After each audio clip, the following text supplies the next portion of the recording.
Pemerintah terus mengintensifikasi pembangunan kawasan strategis ekonomi guna mengatasi ketimpangan wilayah antara Pulau Jawa dan luar Jawa. Di antaranya melalui pembangunan 131 kawasan industri, 18 kawasan ekonomi khusus, 4 kawasan perdagangan bebas dan pelabuhan bebas, dan 10 kawasan destinasi pariwisata prioritas. Oleh karena itu, pemerintah mengupayakan pemerataan pembangunan industri dengan mengakselerasi pembangunan kawasan industri melalui fasilitasi pengembangan 27 kawasan industri di beberapa daerah. Program kawasan industri itu masuk dalam rencana pembangunan jangka menengah nasional tahun 2020-2024 dan 17 proyek strategis nasional.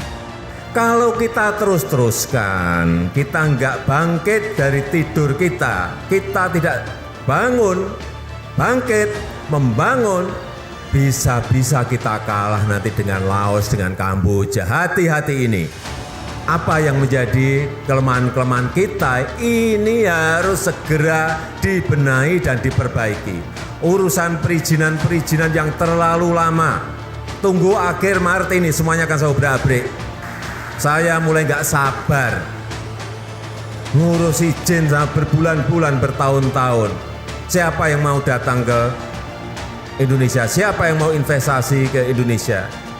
Kita tahu semuanya investasi itu akan memperbaiki ekonomi kita, akan membuka lapangan pekerjaan yang seluas-luasnya bagi anak-anak muda kita.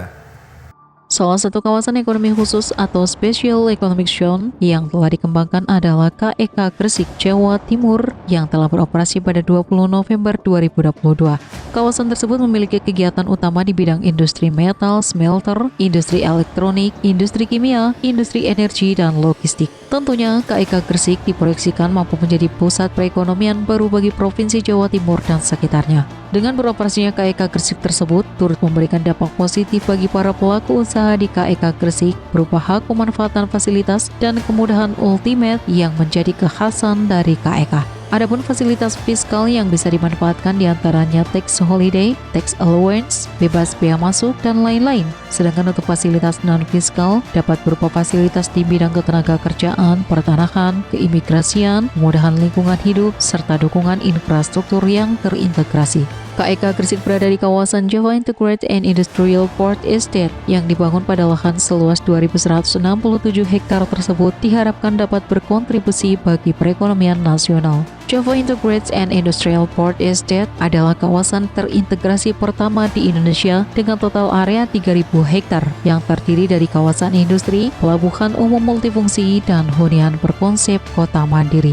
Kawasan ini ke depan diharapkan meraih beberapa target seperti realisasi investasi sebesar 6,7 miliar US dollar atau setara dengan 105,1 triliun rupiah atas dolar Amerika Serikat 15.700 rupiah. Peningkatan nilai ekspor sebesar 12,7 miliar US dollar per tahun atau 199,3 triliun rupiah. Substitusi impor mencapai 9,05 miliar US dollar atau setara dengan 142 triliun rupiah setelah beroperasi penuh, serta penyerapan tenaga kerja dalam 5 tahun pertama sebanyak 42.000 orang. Selain itu, KEK Gresik juga diharapkan dapat meningkatkan kapasitas SDM melalui pengembangan lembaga vocational education berbasis kurikulum teknologi baik di tingkat sekolah menengah maupun perguruan tinggi. Di KEK Gresik sendiri juga telah memiliki investor jangkar yakni PT Freeport Indonesia. Kehadiran pabrik pemurnian smelter tembaga PT FI yang groundbreaking-nya telah dilaksanakan pada Oktober 2021 oleh Presiden Joko Widodo. Diharapkan akan menjadi daya tarik bagi berbagai industri lain dan industri turunan tembaga untuk berinvestasi di KEK Gresik. Proyek smelter ini membutuhkan 15.000 tenaga kerja saat puncak konstruksi berlangsung pada tahun 2023. Jumlah tenaga kerja secara kumulatif akan mencapai hingga 40.000 orang.